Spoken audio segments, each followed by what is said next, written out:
a analogia aí sempre da gente ter a mesma sequência de coisas na relação. Primeiro ali uma coisa para esquentar, depois às vezes o oral, depois a penetração e terminar sempre na penetração. Queria que você desmistificasse um pouco isso em relação ao que vocês da sexualidade pensam. Eu costumo falar, que nem eu até falei do script, né, que o sexo ele é muito padronizado, né? Então, assim, no primeiro tem uns encontros ali, tá conhecendo a pessoa, é sempre aquele mesmo encontro. Começa o sexo oral, aí vai para masturbação, o sexo oral. Um pouco antes teve os beijos, as carícias, né? Aí depois já vai para penetração, aí vamos pensar no sexo heterossexual, a mulher goza e depois o homem goza. E acabou. E aí o maior temor do homem nesse caso, e não quer dizer que também no sexo, na relação homoafetiva também não tem o medo da ejaculação precoce, também acontece. O maior medo é ejacular antes da pessoa principal. Então vamos pensar, o que acontece também no relacionamento homoafetivo também acontece, do medo de ejacular antes de começar já a penetração, não conseguir ter a penetração. É muito comum a pessoa que é o ativo ali na hora do sexo, a hora que já começar a ter a penetração no sexo anal ali, já ejacular. Então, assim, tem essa cobrança de que, assim, eu não posso ejacular agora. E aí, isso é uma cobrança que a sociedade colocou, né? E se a gente for ver, o que é o ejacular? O ejacular é ter o orgasmo.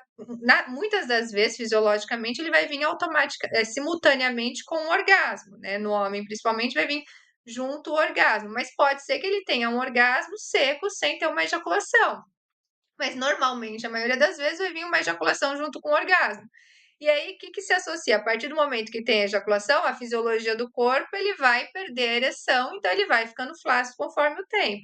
A partir do momento que você vai ficando flácido, você não consegue ter a penetração que se deseja. Então, o que você tem que ser segura ao máximo que você tem que segurar, porque se você ejacular, vai tudo acabar. Então, cria-se uma ideia de que a ejaculação é o fim de tudo. O pornô também mostra isso, se a gente for olhar.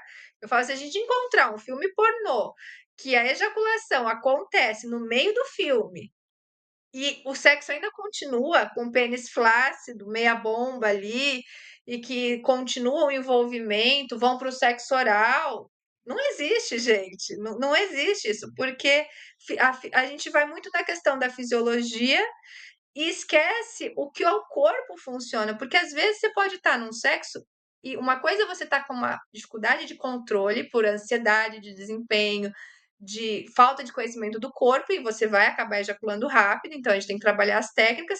Outra coisa é você estar num movimento, num estímulo que está extremamente prazeroso e que se você continuar naquele movimento, você vai gozar, mas que a outra pessoa também vai gozar.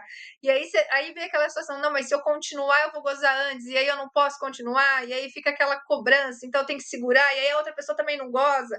Ou se continua, porque para ajudar a parceria a gozar, e aí o homem goza antes. Então fica um controle que aí eu costumo falar assim, gente, a gente está falando de uma coisa que está muito prazerosa. E na hora que a gente está numa posição, num estímulo que está muito prazeroso, pode ser que alguém vai gozar antes. E aí o que dá para fazer depois? O que dá para continuar? Então, continua numa fricção ali, talvez de clitóris, vamos supor, no sexo homem com mulher, continuar estimulando o clitóris, friccionando o corpo, ou vai para o sexo oral, ou espera um pouco depois, vão para uma masturbação juntos, ou só a outra pessoa que ainda não gozou vai para a masturbação. Então, ter essa variação, eu falo também até quando acontece a ejaculação nesse cenário, é uma questão de a gente não usar a ejaculação como final. E também, para controlar também a ejaculação, eu costumo falar dessa questão do script, não fazer esse começo, meio e fim. Então, assim, vamos variar, porque tem que começar ali os beijos, vai para o sexo oral, masturbação e vai para a penetração.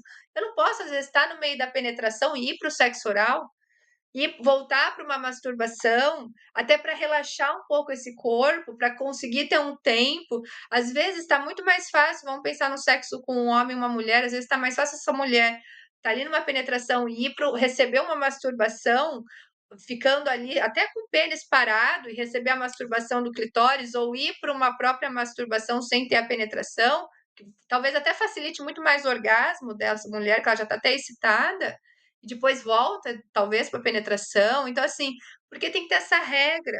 Mas é que a gente foi educado dessa forma. Então, assim, e eu falo assim, quando a gente tem essa variação, ele não só ajuda com as disfunções, mas também te ajuda a ter a variabilidade na relação, né? Porque senão fica tudo repetitivo. Porque o Kama Sutra a gente não vai dar conta de fazer.